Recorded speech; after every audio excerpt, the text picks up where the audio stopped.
Good afternoon. Welcome to the Citizen Sports Blitz, brought to you by Velocity Sports Performance in Peachtree City. I'm Citizen Sports Editor Mike Boylan. With me is Citizen Sports staff writer Kevin Wandra. Good afternoon. Feels weird to be here and not be talking about football games going on tomorrow. Feels weird not coming in tomorrow, talking after the games, but here we are, our first Sports Blitz post-football season. And we're still talking football. Yesterday, Kevin went to the Region 2 Quad A area all-region team meeting at Outback. Got to enjoy some steak. Excellent. I want to thank Outback for the wonderful meal. It was awesome. So we're going to go over who the first team offense and defense was for the region team. Then we have some big news of the region realignment. And we're going to talk a little hoops. And then next week we'll start in with wrestling and swimming and all the winter sports. But let's just go over the first team offense. I'll just list them off. You could talk about the defense. Quarterback, Fayette County's Brandon Boykin. Running back, Matt Daniels. Not a very big surprise. Also, Thomas Frierson from Whitewater was the first-team running back. Fayette County's Barack Little was the tight end. The offensive line, Fayette County center Trey Carter, Whitewater guard Kyle Bowman, Whitewater offensive tackle Sam Ernst, Fayette County offensive tackle Gervais McConico.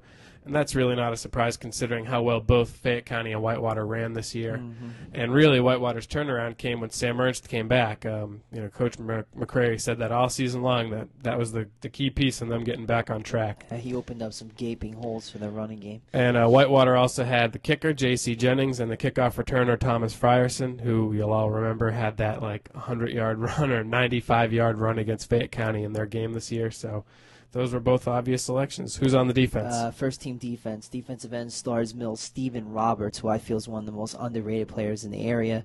The other defensive end, Whitewater C.J. Williamson.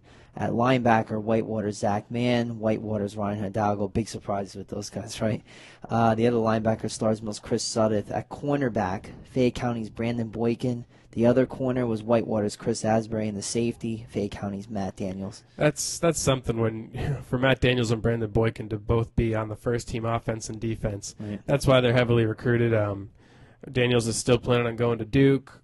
Boykin's still planning on going to Georgia, so they're going to Division I programs. They could factor in on both those teams and help out in a big way. So congratulations to both of them. Congratulations to everybody who made the all-region team.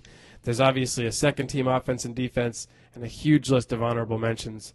You're already here on the website. Just click on that sports tab and read that list. It's amazing to see the wealth of talent that this county and this region has. And then next week we'll be giving out our All-Citizen awards and teams, so stay tuned for that. But let's talk about what came across yesterday, Kevin, the new region realignment. This was something where we knew Sandy Creek was going to be moving up to Quad A. We were pretty sure they were going to be moving into the same region with all the teams from here, Fayette County, McIntosh. That's what happened. The new region is Fayette County, McIntosh, Northgate, Sandy Creek, Stars Mill, and Whitewater. They're all part of Region 5, Subregion A. Subregion B is Alexander, Banneker, Douglas County, Lithia Springs, Mays, Tri-Cities, and Villa Rica. Can you just imagine what's going to happen next year when this falls into place for football, volleyball? Let's just go over this. For volleyball, just in the subregion alone, with subregion A, we have a state champion, McIntosh, and 2 state runners-up, Stars Mill and Sandy Creek.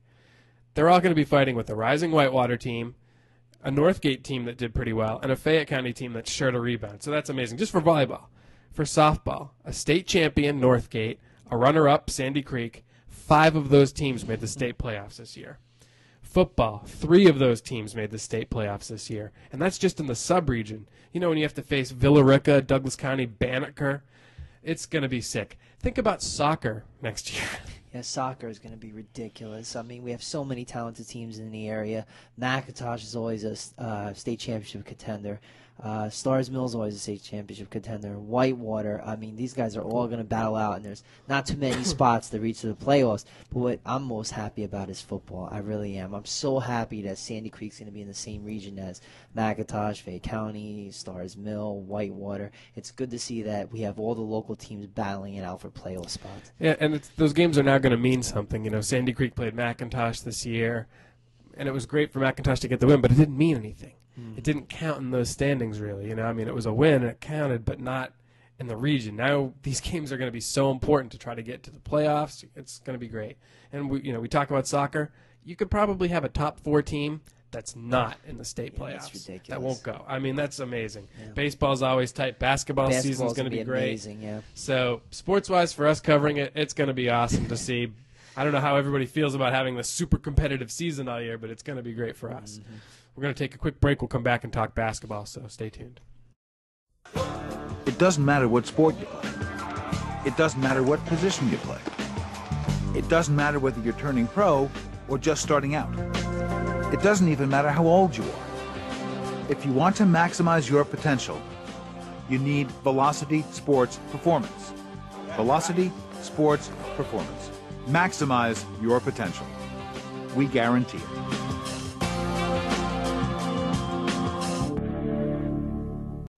Welcome back to the Citizen Sports Blitz, brought to you by Velocity Sports Performance.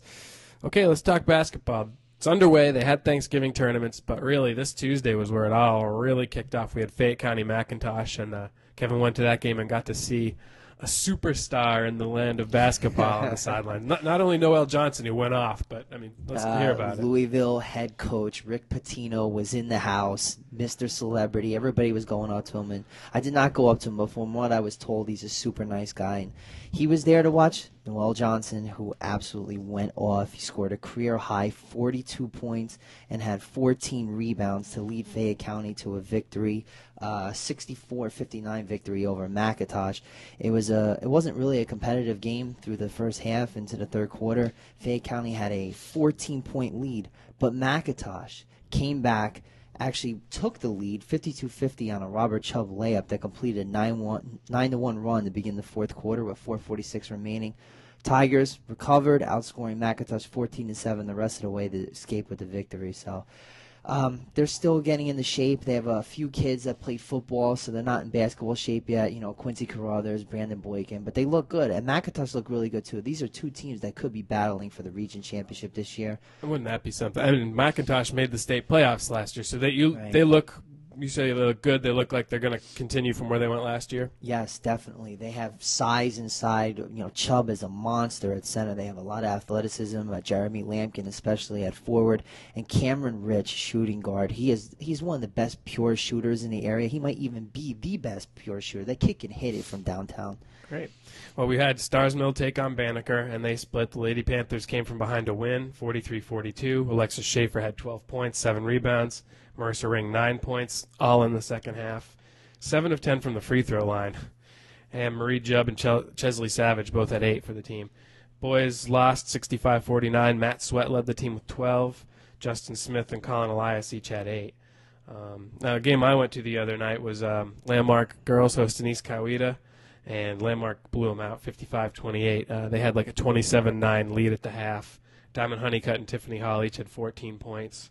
And the boys won their game 69-68. They're now 1-1 in the season. So now you're going to Mercy tonight to see them play Whitewater, and then you get to see Namdi Moe. The big kid inside, right? Well, the Landmark boys, they came back from a 25-22 deficit at the half and got their first win against St. Francis, 65-55.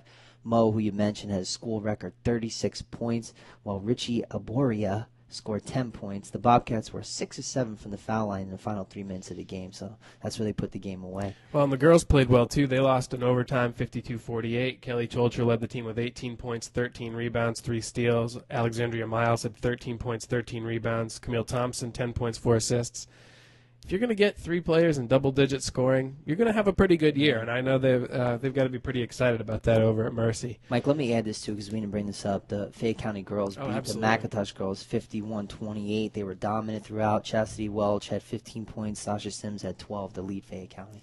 And one thing some of our bloggers have mentioned, this is all without Tessa Holt really playing a significant amount of time.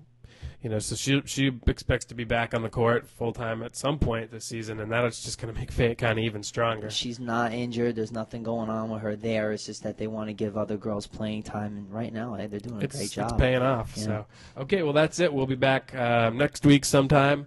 We're definitely going to have at least one episode of the Sports Blitz a week. We're going to try to do more than that. When news breaks, we need to come on and say hey to everybody and let you know what's up. So thanks for tuning in, and we'll see you next week. Have a good afternoon. They're gonna clean up your looks with all the lies in the books to make a citizen out of you. because they sleep with a gun and keep an eye on you, son, so they can watch.